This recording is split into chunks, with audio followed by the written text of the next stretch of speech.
Do you think the election laws need to be changed? Do you have confidence in the election system in the state of Michigan? The Secretary of State's office has said the last election was the safest election in history. Yet Republicans are adamant about trying to make changes to the election laws. The vote in the Senate was 20-15. It was completely along party lines. That means that all of the Republicans voted for this change, and all of the Democrats voted against it.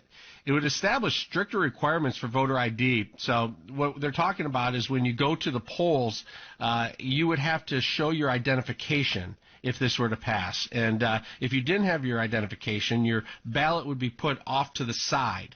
And you would have to come back within a week's time and show your identification. And if you did that, then your vote would count. It would go into the system. Joining us now to talk about this is Ruth Johnson, State Senator. Good morning. How are you? Good morning. Great. How are you doing today? I'm doing great. How important is this election reform in Michigan? I think it's very important so people can know that their vote will count, that their voices will be heard. And this is just common sense legislation. I was so surprised when the governor vetoed some bills that actually make more polling places, make it easier to vote for people. She vetoed even a bill that said more training for challengers as well as poll workers. Those are just common sense ideas that got passed. One of them by 100% of the Democrats in the House of Representatives, and disappointing to see that she's playing politics rather than doing the right thing right now. Yeah, so the governor vetoed 4 proposals already, and is likely to veto these if they make it to her desk as well. Does that mean that that this thing is headed for a petition initiative ultimately? Is this going to be a situation where this is taken to the people and signatures are obtained and then it will go to the legislature or to a vote of the people? You know, I know there's a group working on that to do just that, but these are a lot of bills. It's too hard for the citizens to have a vote of the people on every single one of these. I don't know how a governor can. Well, first of all, she said at an event on Sunday that these bills were part of a 39-bill package by the Senate. They were not. They were House bills, and they were voted bipartisan all the way through the House. And that's just common sense. I don't know how you require a governor to make sure she reads it and understands it, and then don't hurt people. We all have our basic views, our core values, and we need to stick to those. But this has nothing to do with that. She's the second highest partisan in the country, and I think trying to wear 2 hats to be a governor to represent everyone and being a hyper partisan just doesn't go together. And I think it shows when you look at common sense reforms that would help. I mean, one of the bills was that we could not connect voting equipment to the internet.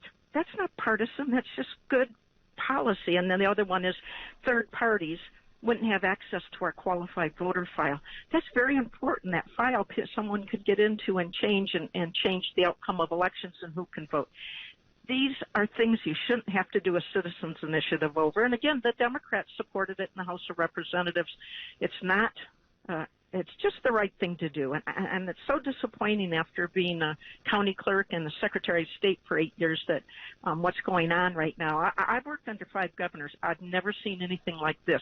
We always have fights. We always disagree on certain things.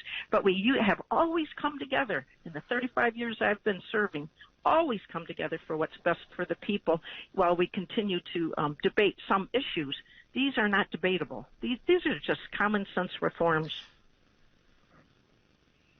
The governor, when she vetoed those 4 items, said that she would not be a part of signing anything that promotes the big lie. Do you think this is about the 2020 election and Joe Biden and Donald Trump more than it is about making sure that elections are as safe and honest as possible for the governor? I think that just shows the hyperpartisanship over doing what's right. Some of these bills were started well before that election even took place. They've been worked on for a long time. and we had bipartisan support in the House of Representatives. It's about ensuring that we have good, clean, fair elections. Everyone's voice is heard. It's done properly. I mean, how can it be partisan to say challengers need to be trained so we don't have trouble, or that the people that actually conduct the elections? How can it be partisan to say that we want to expand polling locations so that people have an easier time to get to wherever they want to, if those of us that want to see our ballot go through the machines? And I'll tell you, in the August primary, it's not uncommon to have a fifth of the ballots spoiled. In other words, they don't count because people will vote all one party and then switch over somebody they know, and that means their whole ballot is discounted. We need to make sure people have options so they can vote and they can be confident their vote counts. So it seems that most of the people in Michigan agree on the idea of having ID, that you should show ID to vote at the polls. And when you look at the absentee ballots, these recommendations or these new bills would make it more certain that the right person is voting, that you know who voted by adding either the last four of your Social Security or some additional form of identification in addition to just your signature. How big of a problem is that with the wrong people voting by absentee or at the polls? Is that a small problem relatively? You know, we don't have a systemic system that checks to see, like, it's not important to me whether 1,000 people did it or 10,000. Once you find a weakness in the system, if you have anything to do with governing, you need to fix that leak, because if some people do it, many more could.